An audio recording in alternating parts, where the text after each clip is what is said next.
Shalom. Shalom, apa kabar saudara-saudari semuanya yang berada dimanapun, dari Sabang sampai Merauke. Ya, senang sekali kami bisa menjumpai lagi semua saudara-saudara dimanapun semuanya. Dan doa kami, harapan kami, kita semuanya dalam keadaan sehat. Walaupun si COVID ini belum selesai, bahkan sekarang ada varian baru yang namanya Omikron. Wah, saudara-saudara, rupanya Tuhan masih mengizinkan kita untuk terus berbenah diri di masa-masa pandemi ini. Bagaimana? Salah satunya ini, kesempatan kali ini. Saya mau mengajak kita bersekutu lagi dengan Tuhan. Kita mau pakai kesempatan ini di tengah-tengah pandemi Omikron yang belum berakhir. Kita belajar kepada Tuhan. Mari ambil Alkitab saudara. Dari kitab Lukas pasal yang ke-8 ayat yang ke-4 sampai yang ke-15. Lukas pasal 8. Demikian firman Tuhan. Perumpamaan tentang seorang penabur adalah seorang penabur keluar untuk menaburkan benihnya. Pada waktu ia menabur, sebagian benih itu jatuh di pinggir jalan, lalu diinjak orang dan burung-burung di udara memakannya sampai habis. Sebagian jatuh di tanah yang berbatu-batu, dan setelah tumbuh ia menjadi kering karena tidak mendapat air.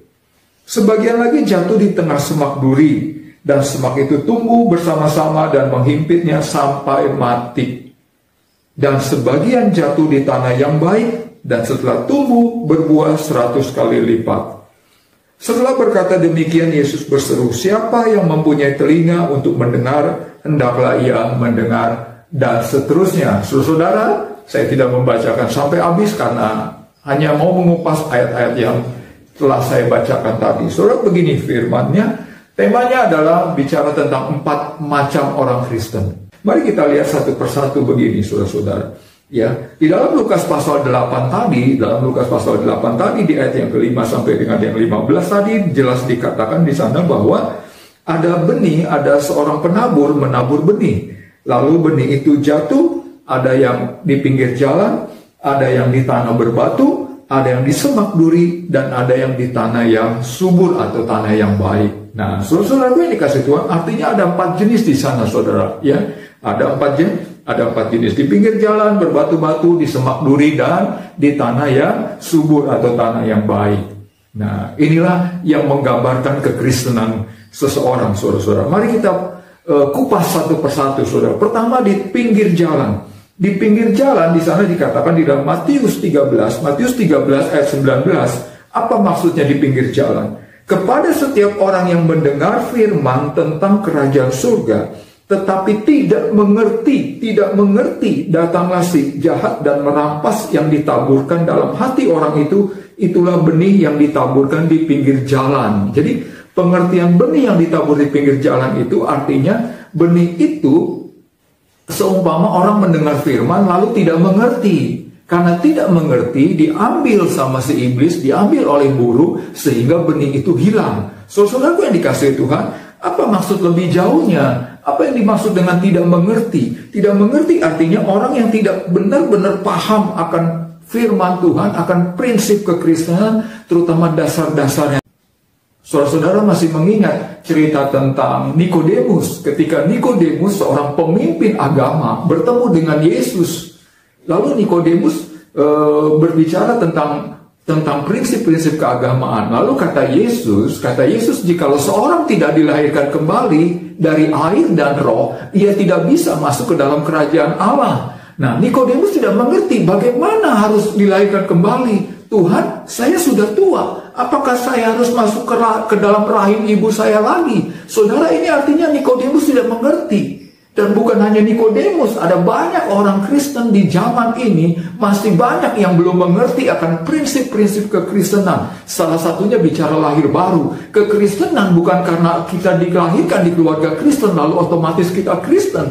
Kekristenan bukan karena sejak dari kecil kita sudah masuk gereja lalu kita Kristen. Secara KTP mungkin iya, tetapi secara status di surga belum pasti atau belum tentu, saudara-saudara yang dikasih Tuhan.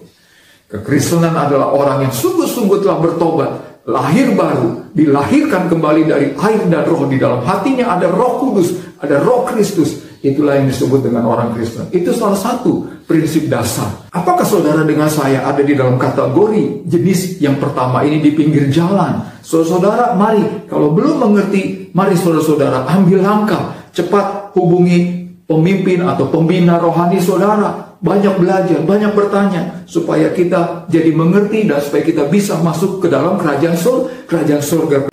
Kita masuk kepada jenis yang kedua, macam yang kedua. Kita lihat dari Matius pasal 13 ayat 21.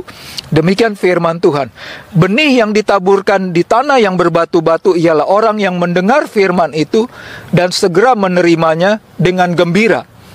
Tetapi ia tidak berakar dan tahan sebentar saja. Apabila datang penindasan atau penganiayaan karena firman itu, orang itu pun segera murtad. Ya, apa intinya dari ayat tadi bicara tentang jenis yang kedua? Macam orang Kristen yang kedua adalah yang tidak mengerti firman Tuhan, tidak mengerti kekristenan. Karena kenapa? Karena tidak berakar. Ya, tidak berakar. Saudara-saudaraku yang dikasihi Tuhan, bila mana saudara dan saya memperhatikan tumbuh-tumbuhan yang ada di sekeliling kita, atau mungkin ada di tempat tinggal kita masing-masing, saudara, mengapa tumbuhan itu bisa hidup atau bisa bertumbuh? Saudara, mari kita perhatikan, karena dia berakar. Karena dia memiliki akar, perakarannya baik, perakarannya subur. Tetapi bila mana sebuah pohon atau sebuah tanaman tidak memiliki akar, otomatis dia akan mati, saudara-saudara. Kenapa? Karena tidak berakar. Apa yang dimaksud dengan tidak berakar?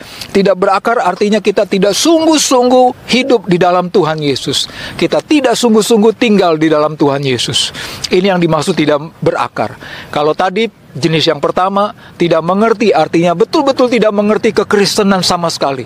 Kalau tidak berakar artinya kita mengerti, tetapi kita tidak mau sungguh-sungguh tinggal bersama dengan Tuhan Yesus.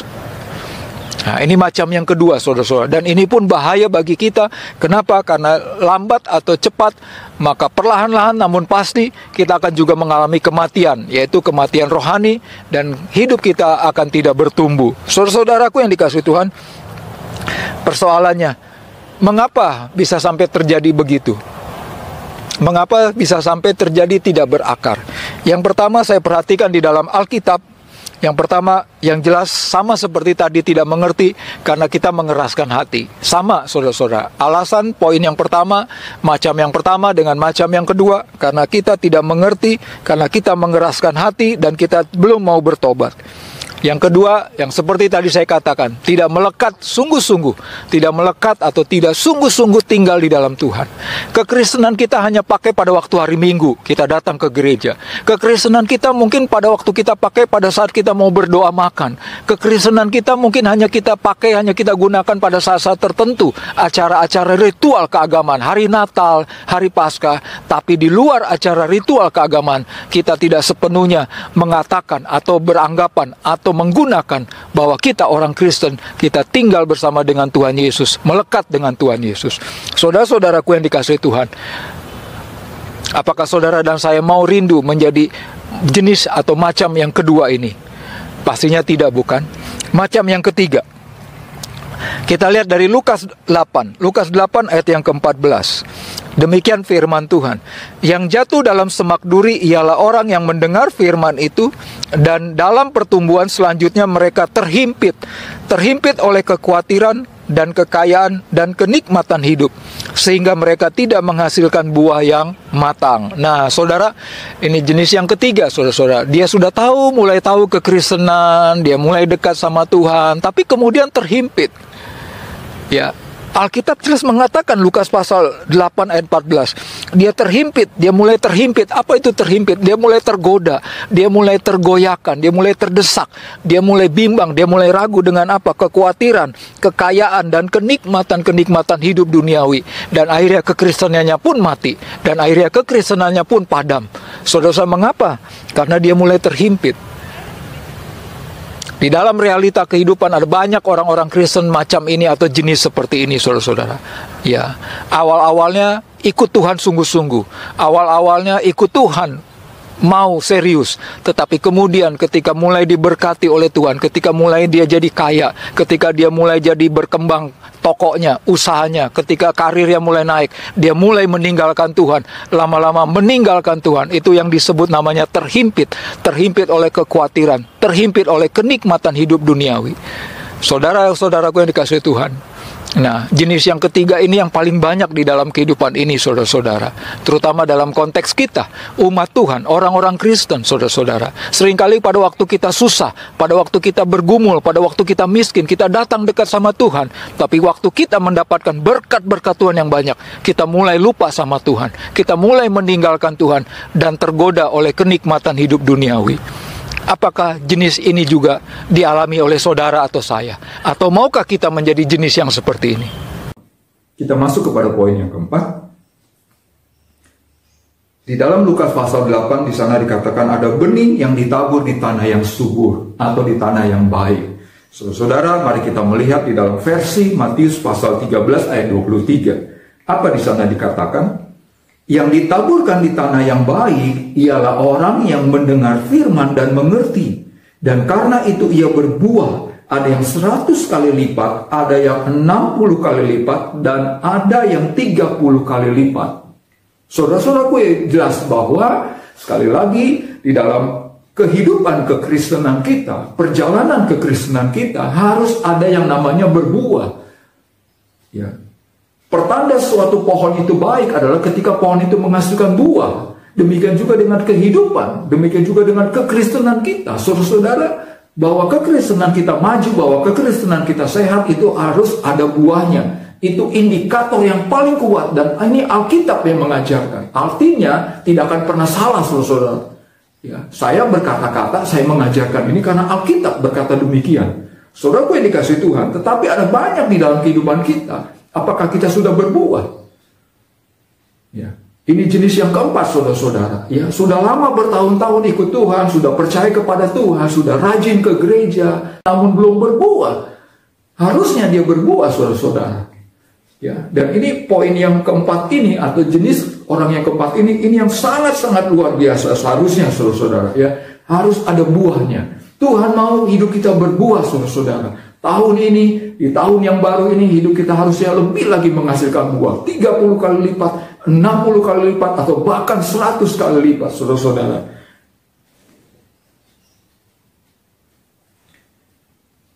Di dalam arti bahasa mengerti, mendengar firman, dipakai kata sunemi. Sunemi. Ya. Sunemi itu artinya to put together, that is. To put together, that is, artinya menyatu, menyatukan, saudara-saudara. Artinya, supaya hidup kita berbuah, kita harus mengerti firman Tuhan, kita harus mengerti kekristenan kita dengan Tuhan, dan artinya harus menyatu betul-betul. Ya, harus menyatu betul-betul, saudara-saudara. Tidak bisa hanya mengandalkan ibadah 1 kali seminggu. Lalu di rumah kita tidak pernah berdoa, di rumah juga tidak pernah membaca firman Tuhan, tidak pernah menghafal ayat-ayat dan mempelajari ayat-ayat firman Tuhan. Itu namanya kita belum menyatu. Makanya di dalam ayat lain, Yohanes pasal 15 berkata, saudara-saudara, barang siapa tinggal di dalam aku dan aku di dalam dia, maka ia akan berbuah banyak. Artinya harus menyatu. Kita dengan Kristus harus menyatu, harus menempel. Seperti pokok anggur dengan ranting yang menempel. Itulah yang berbuah, saudara-saudara. Itulah jenis orang Kristen yang benar. Jenis orang Kristen yang baik. Jenis orang Kristen yang dikehendaki oleh Tuhan. Sekali lagi pertanyaannya di akhir renungan kita atau di akhir pembelajaran firman-Nya pada kesempatan kali ini. Di antara 4 jenis itu, yang manakah saudara dengan saya? Jenis yang pertamakah tidak mengerti? Jenis yang kedua yang berbatu-batu? Jenis yang ketigakah tumbuh awalnya tapi lalu terhimpit dengan kenikmatan dunia, kekhawatiran hidup dan sebagainya? Atau jenis yang keempat, kita akan terus berbuah sepanjang umur hidup kita. Walaupun ada banyak goncangan, walaupun di tengah pandemi COVID yang belum berakhir ini, walaupun di akhir zaman, walaupun masa krisis dan sebagainya, kita akan tetap berbuah memuliakan nama Tuhan. Saudara-saudaraku yang dikasihi Tuhan, jika selama ini saudara mungkin hidupnya masih jauh dari Tuhan, masih sungguh-sungguh hidup semaunya, mengikuti kedagingan, hidup khawatir dan sebagainya, mari buka hati, undang Tuhan Yesus masuk ke dalam hati saudara. Undang dia jadikan Tuhan dan Juru Selamat. Bertobat saudara-saudara, supaya hidup kita mulai berbuah bersama dengan Kristus. Jikalau saudara dengan saya ingin menjadi orang yang poin keempat atau jenis yang keempat, mari kita aminkan firman-Nya, kita berdoa. Kita arahkan hati dan pikiran kita mau berdoa kepada Tuhan. Bapa di surga, kami bersyukur untuk firman-Mu pada kesempatan kali ini. Bapa, kami mau menjadi jenis orang Kristen yang keempat, yang mengerti akan firman-Mu dan berbuah di dalam kehidupan kami. Ajar kami untuk terus menyatu dengan Engkau. Ajar kami terus Tuhan, banyak membaca dan mempelajari firman-Mu supaya hidup kami berbuah untuk kemuliaan bagi nama-Mu. Bapa di surga, bila mana ada penonton, bila mana ada pemirsa yang membuka pintu hatinya dan mengundang Kau Tuhan Yesus masuk ke dalam hatinya, sungguh-sungguh pada kesempatan ini, dalam nama Tuhan Yesus, Bapa hamba berdoa, Kau jamah, Kau pulihkan, Kau baharui dan jadikan hidupnya terus bertumbuh dan berbuah. Dalam nama Tuhan Yesus, Bapa, bila mana ada pemirsa, penonton yang membutuhkan pertolongan, dalam nama Tuhan Yesus, Bapa, Kau jamah, Kau berkati sepenuhnya. Terpujilah Engkau ya Bapa yang baik, Bapa yang maha kuasa. Dalam nama Tuhan Yesus, Bapa, kami telah berdoa dan mengucap syukur. Haleluya. Amin. Saudara-saudaraku yang dikasihi oleh Tuhan Yesus, terima kasih atas perhatiannya. Saya atas nama keluarga besar Yayasan Visi Berkat bagi Indonesia mengucapkan sampai jumpa di lain kesempatan. Tuhan Yesus memberkati kita semua.